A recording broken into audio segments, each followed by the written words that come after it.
O Senhor esteja convosco. Ele está no meio de nós. Proclamação do Evangelho de Jesus Cristo segundo João. Glória a vós, Senhor.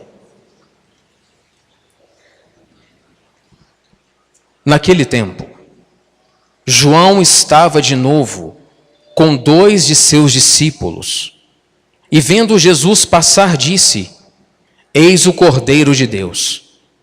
Ouvindo essas palavras, os 2 discípulos seguiram Jesus. Voltando-se para eles e vendo que o estava seguindo, Jesus perguntou: O que estáis procurando? Eles disseram: Rabi, que quer dizer mestre, onde moras? Jesus respondeu: Vinde ver. Foram, pois, ver onde ele morava, e nesse dia permaneceram com ele. Era por volta das 4 da tarde. André, irmão de Simão Pedro, era um dos 2 que ouviram as palavras de João e seguiram Jesus. Ele foi encontrar primeiro seu irmão Simão e lhe disse: Encontramos o Messias, que quer dizer Cristo. Então André conduziu Simão a Jesus. Jesus olhou bem para ele e disse: Tu és Simão, filho de João. Tu serás chamado Quefas, que quer dizer pedra. Palavra da salvação. Glória a vós, Senhor.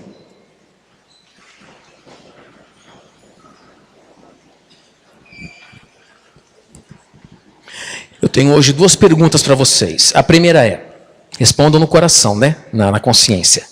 Até que ponto a igreja tem lhe ajudado a escutar a voz de Deus para você? Você que é católico, né, enfim, que se batizou, comunga, enfim. Até que ponto a igreja está te ajudando a discernir, por exemplo, a vontade de Deus para você? O que a sua consciência aí lhe mostra? Segunda pergunta de hoje. Quem da sua família, ou do seu convívio familiar, ou dos seus amigos, ou daqueles que você trabalha, que você precisa conduzir a Cristo? Pense. E deixe a consciência mostrar. Por exemplo, quem são aqueles que você gostaria que estivessem com você do lado? Engraçado, né? A gente chama o vizinho, vem. Chama a namorada, vem. Chama que trabalha conosco e vem. E às vezes nossa própria família não vem. Interessante isso, né? Mas, voltando à primeira pergunta.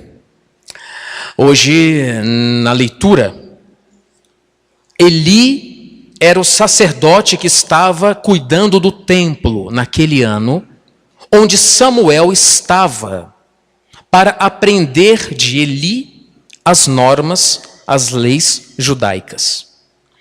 E Deus resolveu falar com Samuel. Só que Samuel não sabia que era o Senhor.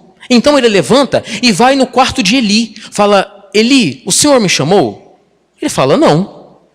Aí novamente, Samuel, Samuel. Ele levanta e fala: Eli, foi o Senhor que me chamou? Ele fala assim: Samuel, não fui eu. Mas se essa voz novamente lhe chamar, é o Senhor. E fala para ele: estou aqui. Na terceira vez, Samuel, Samuel. Então o Altíssimo estava chamando Samuel. E ele disse: eis-me aqui, Senhor. Samuel precisou usar o discernimento do sacerdote para mostrar para ele a vontade de Deus. A igreja é que mostra para nós a vontade de Deus para você e para mim.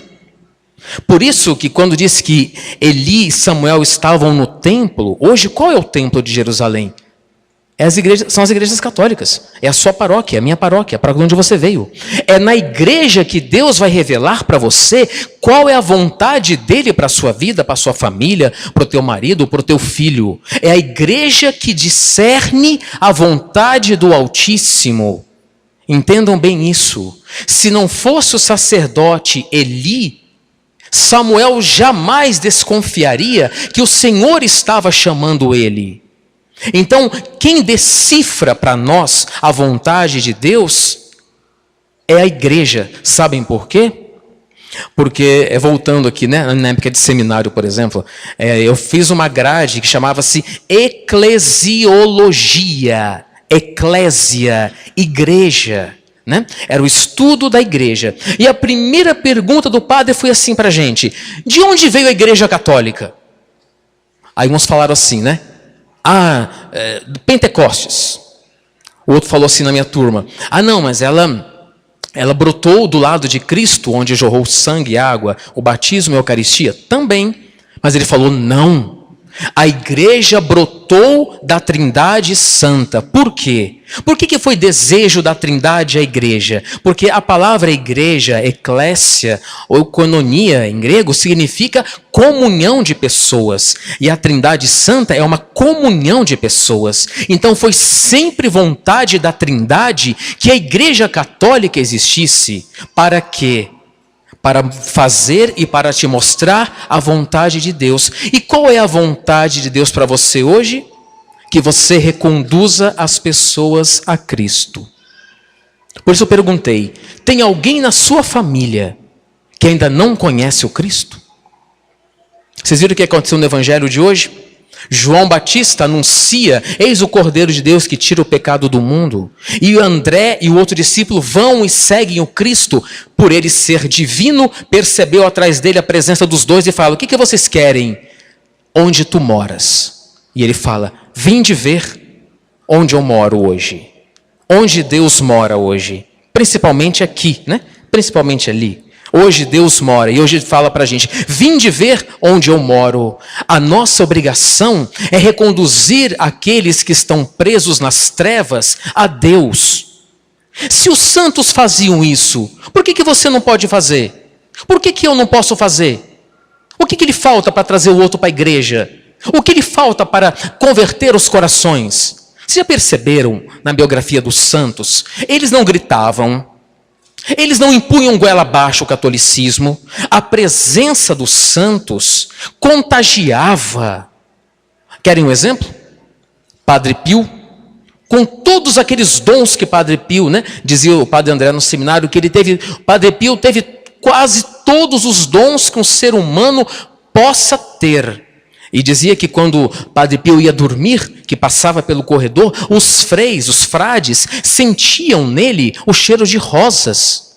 Ele era tão santo que exalava um perfume que ele não tinha. E ele conseguiu então contagiar todos os irmãos, os frades. Teresa de Ávila só escrevia carta, falava com Nosso Senhor. Ela chegava a ver Nosso Senhor e contagiava toda a cidade de Ávila.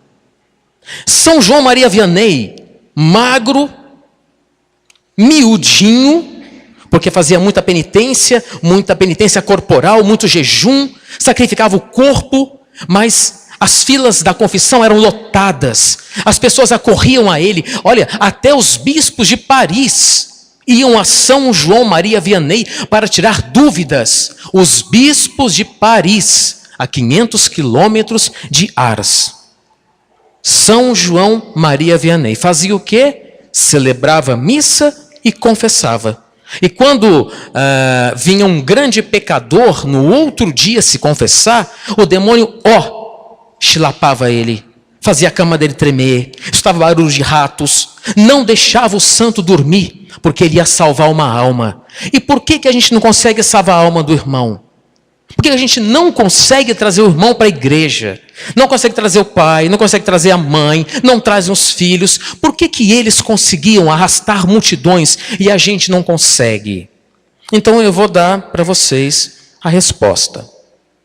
Se você quiser um dia trazer aqueles que você ama, para mostrar a eles quem é o amor de vossas vidas?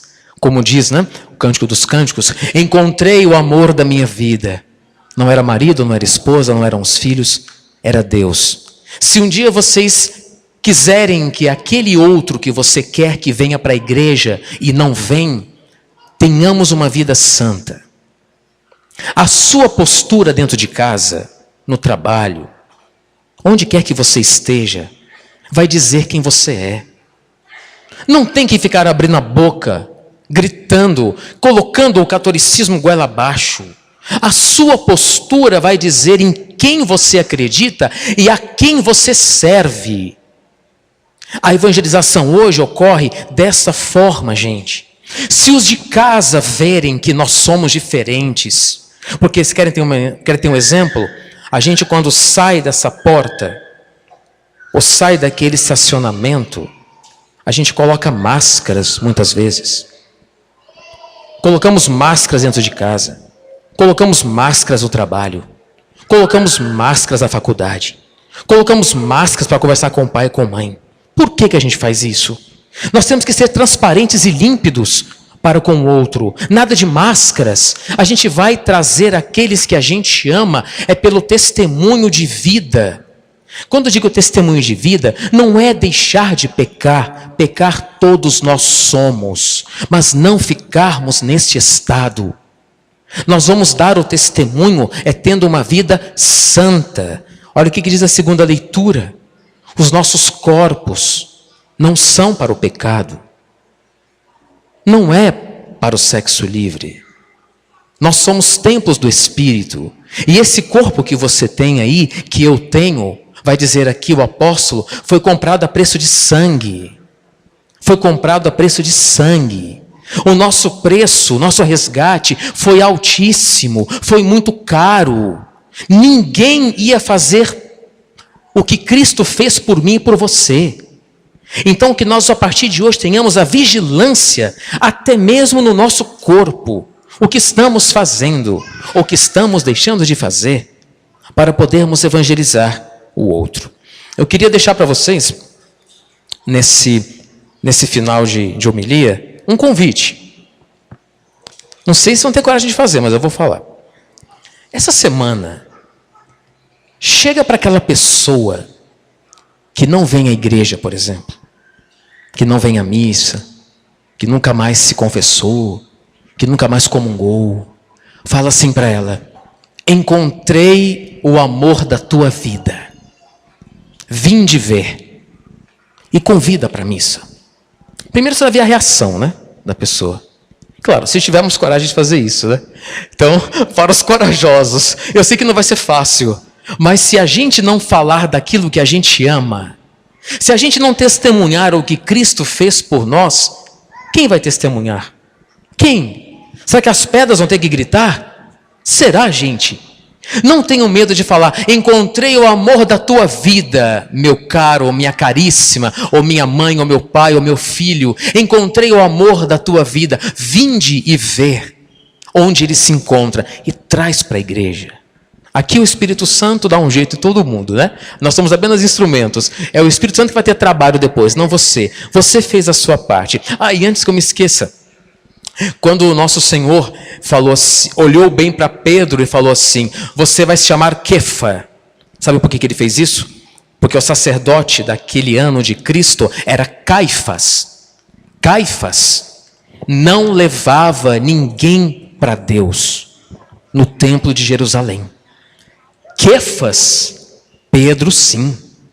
Pedro, você vai pastorear o meu rebanho, Pedro. Vai, apacenta o meu rebanho. Então, quando Cristo muda o nome de Pedro para Kefa, é para fazer a contraposição do sacerdote Caifás daquele ano para Kefa, aquele que iria apacentar o rebanho do Senhor.